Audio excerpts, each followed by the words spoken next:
Zero का जो basic concept होता है आज हम लोग उसको जानेंगे और समझेंगे। सबसे पहले यहाँ पर कुछ नोट्स दिया गया है, इस नोट्स को पहले समझते हैं।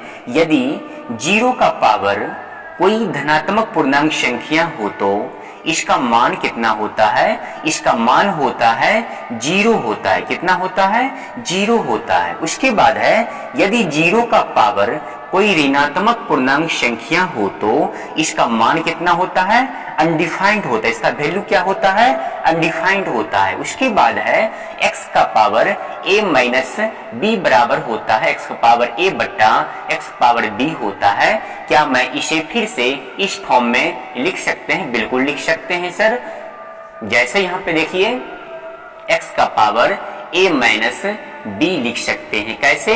क्योंकि ये आपका भाग में है और जानते हैं हम लोग कि भाग में यदि बेस समान रहेगा तो पावर क्या होगा? घट जाएगा। तो इसलिए x power a minus b को हम लोग लिख सकते हैं x पावर a बट्टा x पावर b। फिर से हम लोग इसे इस फॉर्म में हम लोग लिख सकते हैं। ठीक। उसके बाद यहाँ पे दिया गया है जीरो का पावर 2 बराबर क्या होता है? जीरो होता है। जीरो का पावर 5 बराबर क्या होता है? जीरो होता है। जीरो का पावर माइनस 2 बराबर क्या होता है? अनडिफाइंड होता है। 2 बट्टा जीरो का वैल्यू होता है अनडिफाइंड। 0 बट्टा 2 का मान होता है जीरो होता है। जीरो का पावर 2 का मतलब होता है कि जीरो को 2 बार गुना करेंगे तो जीरो को जीरो से गुना करेंगे कितना होगा आपका? जीरो होगा।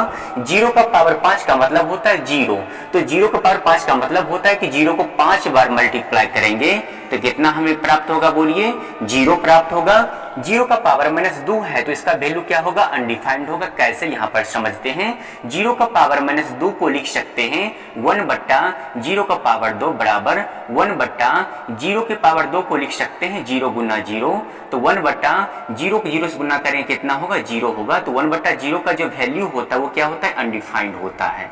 उसके बाद 2 बट्टा जीरो का वैल्यू होता है अनडिफाइंड होता है। 0 बट्टा 2 का वैल्यू क्या होता है? जीरो होता है। इतना तो सब कोई जानते ही हैं।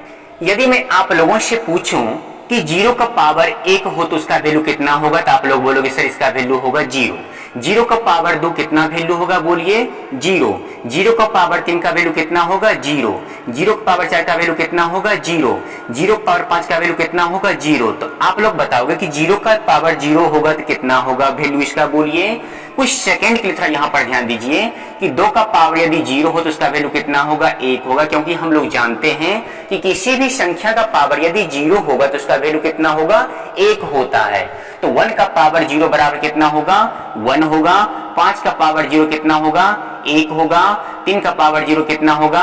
1 होगा। 6 का पावर जीरो कितना होगा? 1 होगा। 4 का पावर जीरो कितना होगा? 1 होगा।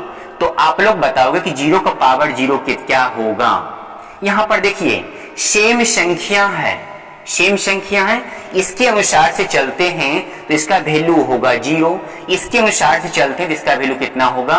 1 होगा। सेम संख्या का वैल्यू यहाँ पे कितना है? बोलिए, अलग अलग है। जीरो है, यहाँ पर कितना? 1 है। यदि हम लोग किसी चीज के बारे में वेल डिफाइन नहीं कर पाते हैं उसे हम लोग अनडिफाइन कहना शुरू कर देते हैं। तो इसलिए जीरो का पावर यदि कोई पूछे आपसे कि इसका वैल्यू कितना होगा तो आप लोग बोलोगे कि इसका वैल्यू क्या हो जाएगा? अनडिफाइंड हो जाएगा। यस और नो? यस।